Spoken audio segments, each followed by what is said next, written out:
Bien, damos la bienvenida a las representantes de Ustea Enseñanza, a doña Isabel Carrasco Iruelo y doña Olga Solano Crespo. La señora Solano tiene la palabra.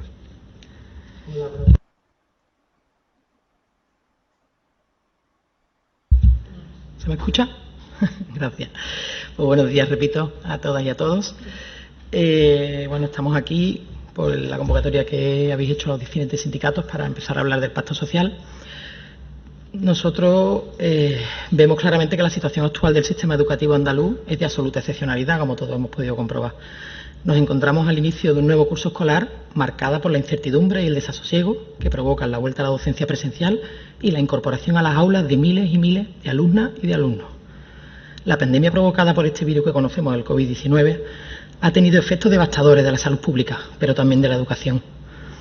La adaptación precipitada del sistema educativo a las nuevas condiciones ha puesto de manifiesto y acrecentado las carencias estructurales que ya presentaba, tanto en infraestructura como en recursos materiales y dotación del personal. En estas condiciones hubiese sido deseable una respuesta unánime de todos los grupos políticos y particularmente de las administraciones, que tratase de solucionar los grandes retos que se nos habían planteado con esta situación. En este contexto, creemos que no es oportuna la comparecencia objeto de esta convocatoria, ya que lejos de atajar las necesidades urgentes de la comunidad educativa, se supeditan las medidas de seguridad sanitaria y la protección de los derechos del profesorado, del alumnado y de su familia a la disponibilidad presupuestaria. El amplio consenso existente en torno a la necesidad de un pacto social por la educación que otorgue estabilidad a nuestro sistema educativo y asegure una educación pública de calidad debe ir más allá de un equilibrio entre posiciones ideológicas diferentes. No es un juego de contrapeso ni un intercambio de cromos, es mucho más importante que eso. Dicho pacto debe sustentarse en el acuerdo sobre algunas cuestiones cruciales, entre ellas la financiación, y aquí nos encontramos el primero de los escollos. La enseñanza pública viene soportando un abandono secular en cuanto a la inversión, ya sea en el capítulo de personal, de infraestructura, de formación y actualización y de cualquier aspecto que podamos observar en ella. No hay más que revisar la documentación oficial al respecto para comprobar la infradotación del sistema educativo, que no resiste una mínima comparación con los países de nuestro entorno y está muy lejos de cifras aceptables para nuestra sociedad. Ponemos varios ejemplos. El porcentaje del PIB que dedica de media al Estado español, sé que ahora va a crecer un poquito, pero en torno a la medida del año 2000. Estamos hablando de hace 20 años, ¿vale? No estamos hablando ya de hace 2 o 3 años, estamos hablando de hace 20 años ya.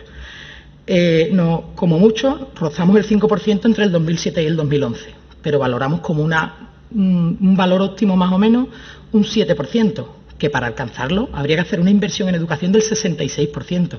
Estamos hablando de más del 50% de lo que estamos haciendo actualmente. Preocupante. Sin embargo, los fondos de la escuela privada sostenida con fondos públicos sigue aumentando en esta última década y ha seguido aumentando. Se han suprimido unidades, alrededor de 2.000 aulas públicas en la última década, de las cuales se suprimían llegando al tema de la ilegalidad de las ratios establecidas, de las ratios máximas establecidas por la normativa. La mitad de estas supresiones se podían haber ajustado a la legalidad y se hubieran suprimido sin necesidad de dinero, pero no se hicieron. Según el INE y el propio Ministerio de Educación, Andalucía no es la comunidad que más enseñanza privada sostenida con fondos públicos tiene, pero sí que lidera este aumento en centros de estas características. Hemos subido en 547 centros. Total, en suma, el gasto o la inversión en educación, más bien dicha, no aumenta en la manera en la que debería para siquiera aproximarse a la media de otras regiones de este país y, por supuesto, para nada de los países europeos que tenemos alrededor. En su informe, el Ministerio de Educación sigue situando a Andalucía a la cola de las comunidades en cuanto a inversión por alumnado, es decir, por alumno y por alumna, que estamos a la mitad de lo que hace Euskadi. Y, por último, señalar que la situación de los edificios educativos es ya calamitosa. Es de vergüenza ver la situación que tenemos en la infraestructura de nuestros centros escolares. Esto nos ha llegado a una situación en que los centros son incapaces de cumplir la normativa de edificabilidad vigente, en la situación que estamos actualmente. Y eso viene de una falta de mantenimiento durante años y años. Eso viene de una falta de inversión, ¿de acuerdo? Otro de los ejes fundamentales que deben sostener el pacto es una lección que deberíamos tener aprendida tras la pandemia y deberíamos haberla aprendido todas, y yo creo que todos hemos sido y todas hemos sido conscientes de esto. Necesitamos unos servicios públicos fuertes y de calidad. Si no los tenemos, la sociedad se hunde. Y, de hecho, así estamos, a medio camino. La atención a los derechos fundamentales de las personas tienen que quedar fuera de cualquier mercadeo posible. El respeto a estos derechos y también a los contenidos en la Convención General de la ONU sobre los derechos de la infancia implica ofrecer una educación de calidad, libre de prejuicios dogmáticos, que no admite mutilaciones sobre determinadas materias del conocimiento o de la experiencia humana y que incluye entre sus objetivos la coeducación, la tolerancia, la resolución de conflictos y, por supuesto, la sostenibilidad del planeta. La enseñanza pública es la única, lo recuerdo, la enseñanza pública, ¿vale? El derecho universal a la educación en condiciones de igualdad y convivencia democrática, de personas con distintas procedencias socioculturales, sin ningún tipo de discriminación de origen social o cultural, por razones de creencia o cualesquiera otras características de índole personal. Una más de las cuestiones que es necesario y urgente abordar, preferiblemente con el mayor de los acuerdos también, es el grave problema del fracaso escolar, que priva a una cuarta parte de nuestro alumnado de la formación necesaria y suficiente para desenvolverse en la sociedad de la manera más digna posible que nos merecemos todas y todos. Y lo aboca con toda probabilidad al asentismo. Un problema este del fracaso escolar, cuyas causas además normalmente volcamos en el alumnado, volcamos en los niños, en las niñas, en los jóvenes y en las jóvenes, cuando son generalmente sus víctimas, y es un fracaso que en realidad es el propio sistema educativo que tenemos, que no ofrece los recursos necesarios ni la motivación suficiente para atender la diversidad de las aulas. Sería necesario, por tanto, realizar ajustes curriculares, tanto en objetivos, en contenidos, como en metodologías, como en evaluación, probar otras soluciones organizativas en la etapa educativa, incrementar notablemente el esfuerzo en educación inclusiva y atención a la diversidad, así como fomentar la participación del alumnado en la construcción de su itinerario formativo.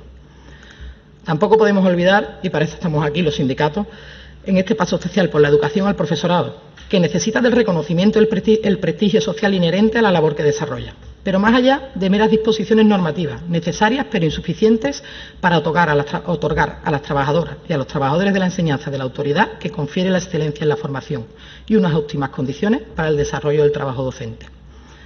Los planes de formación inicial son muy importantes, pero lo son más aún la estabilidad de las plantillas, la autonomía pedagógica y la formación permanente.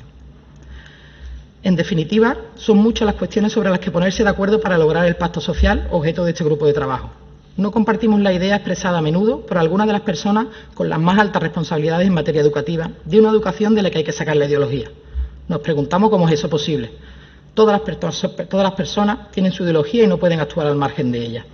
La ideología está explícita e implícita en cualquier diagnóstico o análisis de la realidad y en cualquier práctica educativa, con mayor o menor grado de desarrollo. Y una de las misiones de la escuela pública es incorporar al currículum escolar la sociedad real y las relaciones de todo tipo que se establecen en ella. Velar por el pluralismo ideológico, por el estudio y difusión de los diversos referentes intelectuales, filosóficos y políticos. Pero ante todo queremos mostrar en este acto y ante la urgencia de la situación nuestro más enérgico rechazo al desprecio mostrado hacia la enseñanza pública en Andalucía, poniendo en serio riesgo sanitario al profesorado, al alumnado y su familia, con un plan de contingencia para la reincorporación a las aulas y la actividad docente presencial que desoye el grito de auxilio de la comunidad educativa y añade serias dudas sobre la verdadera voluntad de alcanzar los acuerdos. Por una vuelta segura a las aulas, por una bajada de ratio, por el aumento de la inversión educativa y de las plantillas de los centros docentes. Muchas gracias. Gracias, señora Solano. Señora Piñero, tiene la palabra. Gracias, señora Carrasco, por su aportación. Y recordarle que, evidentemente, la educación pública sí que es necesaria, que esté bien dotada y que llegue, porque es la que llega a todos los rincones y la que da la garantía de que hay una educación en toda Andalucía y en todo el país. Pero le recuerdo que la educación pública está formada por los colegios públicos de titularidad pública y los concertados también, porque hay zonas donde, aunque le parezca extraño, no llega la pública sin más.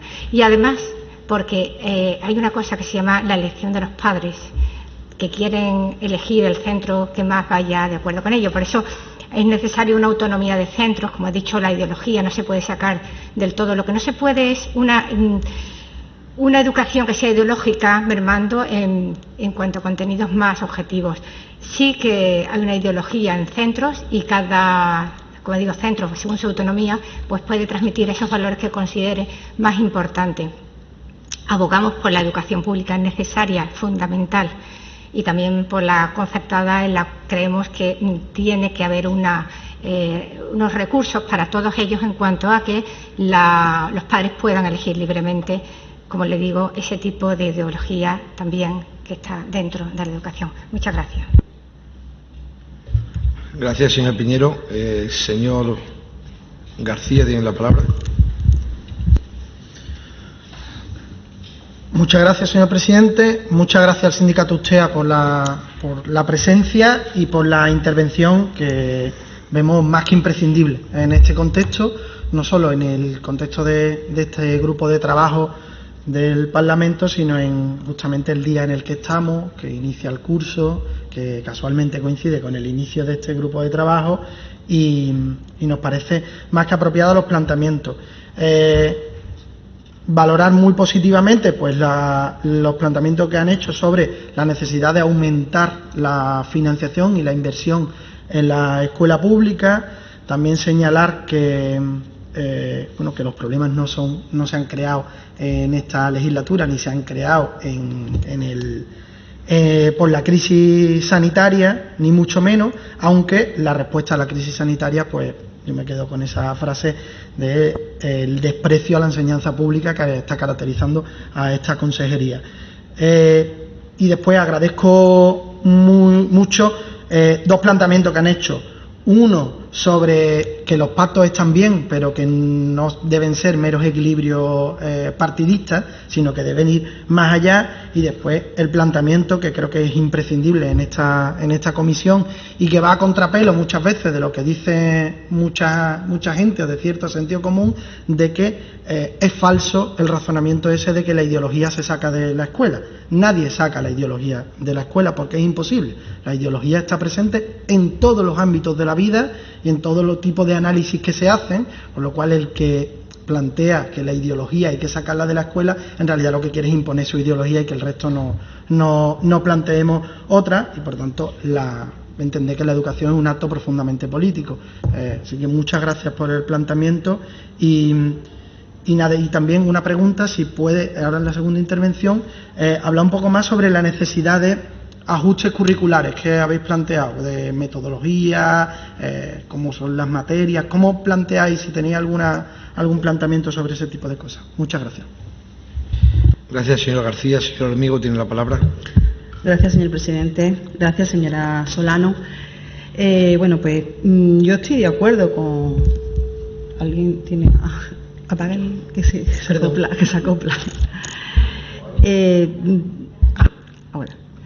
Que estoy de acuerdo con lo que ha comentado la señora Solano, de que esto es un estado de excepcionalidad, lo que estamos viviendo ahora mismo, y que la enseñanza está viviendo un estado de excepcionalidad, y que claro que nos preocupa la incorporación de los alumnos a las aulas, pero es lo que también ha dicho, que las carencias que tenemos no vienen de ahora, como ha dicho el portavoz del grupo Adelante Andalucía, vienen de hace muchos años. Las estructuras que tenemos están obsoletas, y ya no solamente obsoletas, sino que tienen riesgo a los niños. Los niños tienen riesgo de sus vidas, entre comillas, en el sentido de que se le puede caer como hemos visto en el Instituto Tarteso, o hemos visto en otros institutos que son unas infraestructuras están muy mal mantenidas.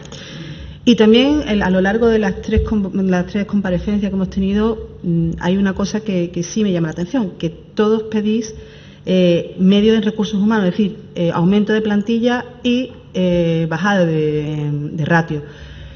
Yo me gustaría que me contestara cómo iba a solucionar esa bajada de ratio, esa incorporación de plantilla, con el espacio que tenemos de infraestructura.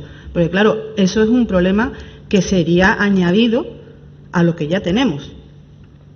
Después también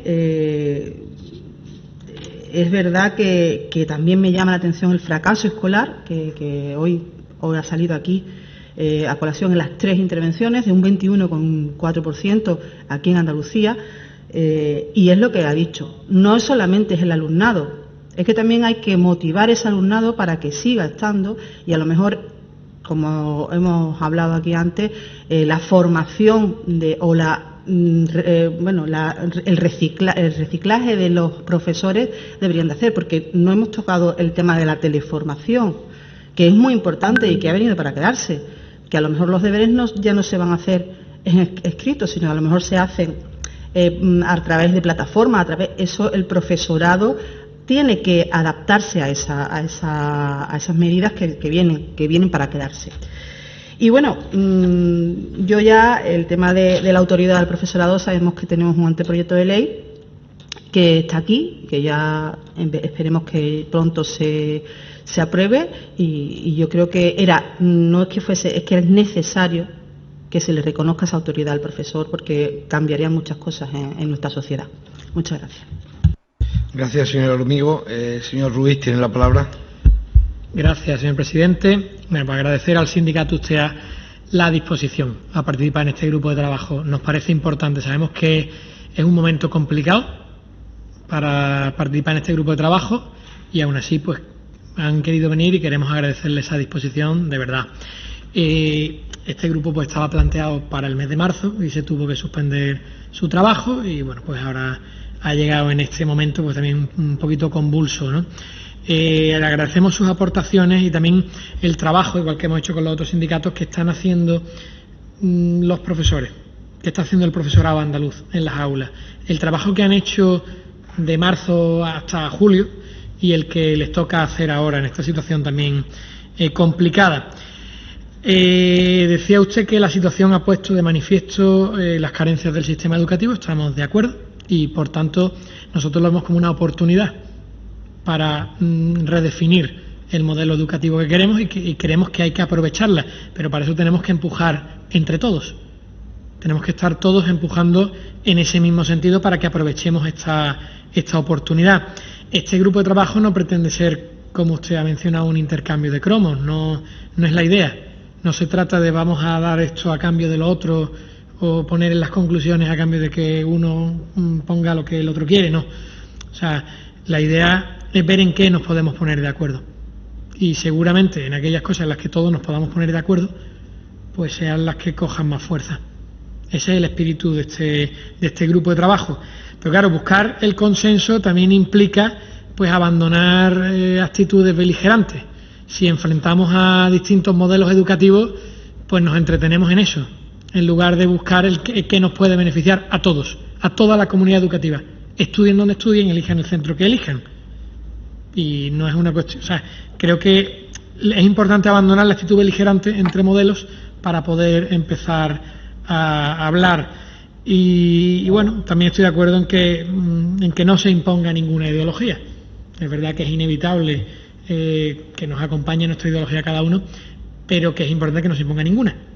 Y ninguna es ninguna, ni una ni otra. Así que tan mal está una cosa como está la otra, que todos lo tengamos en cuenta, creo que es importante. Estoy de acuerdo en que hay que poner en valor el prestigio social inherente a la labor que realiza el profesorado y que es necesario apostar por su formación permanente.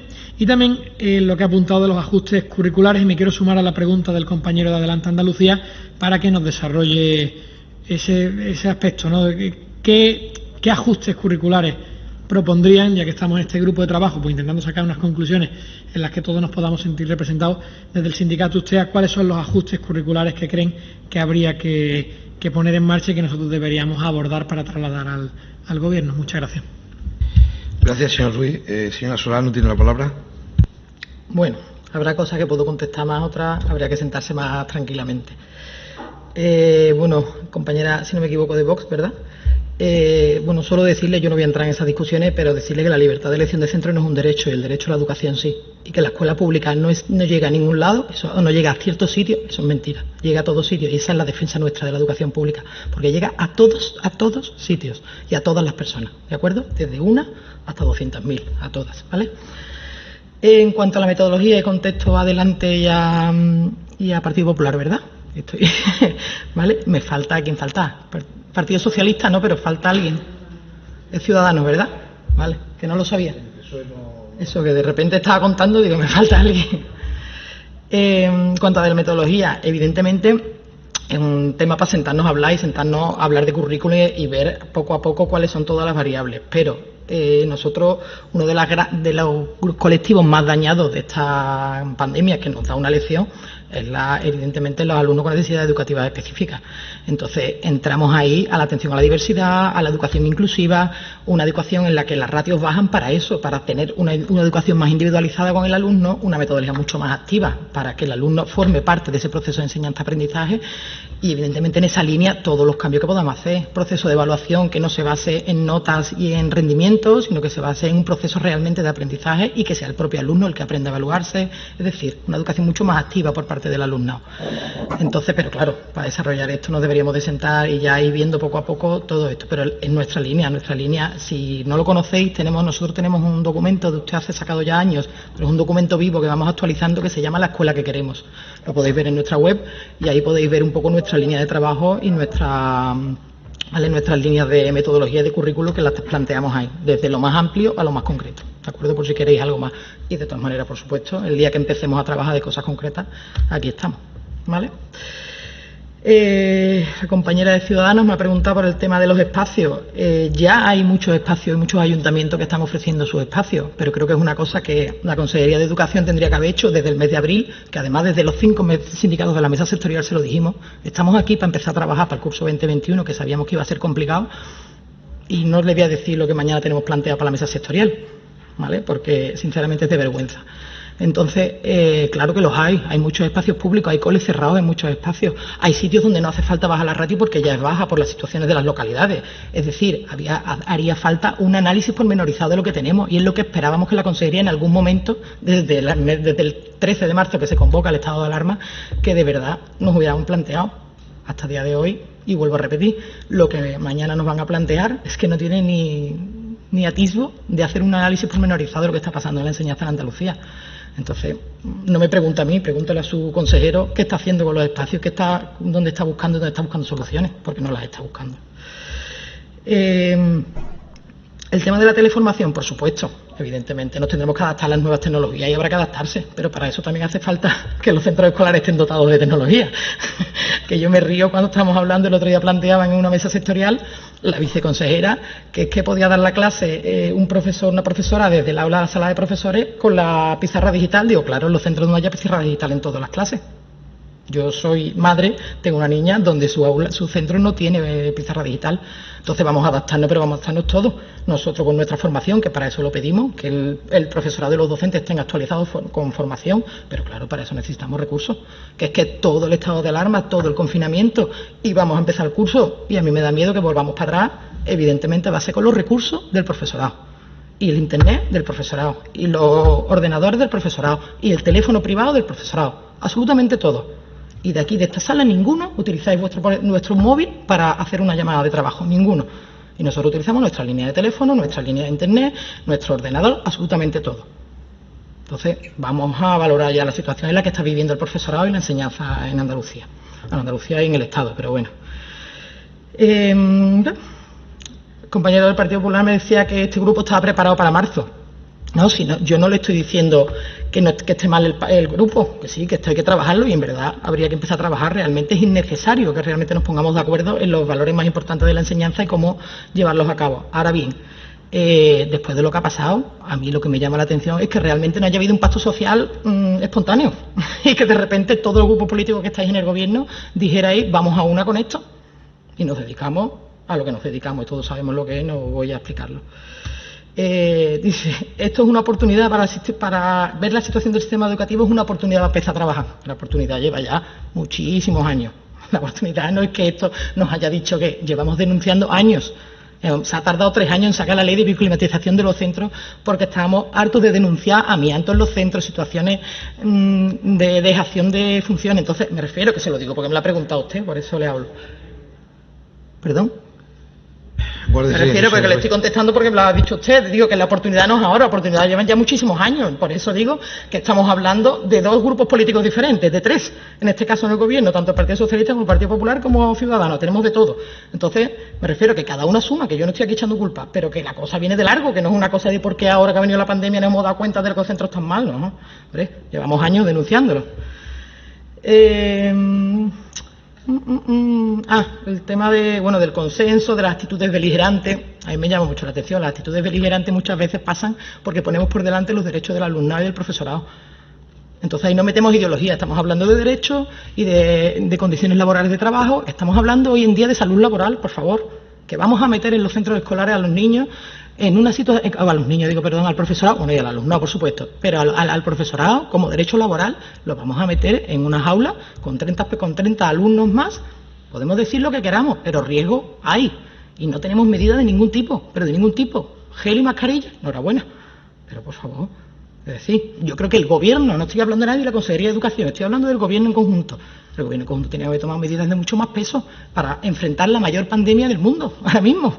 Es que llevamos siglos, en nuestra existencia creo que no hemos conocido una pandemia internacional porque no existían. Hasta que no existe la globalización no existe una pandemia internacional. Por lo tanto, ¿de qué estamos hablando? Entonces la oportunidad no es ahora, evidentemente, ahora más. Pero claro, esto tenía que haber hecho desde hace ya 10, 15, 20 años, que se tenían empezado a arreglar los centros y a invertir dinero en educación. Nada más, muchas gracias.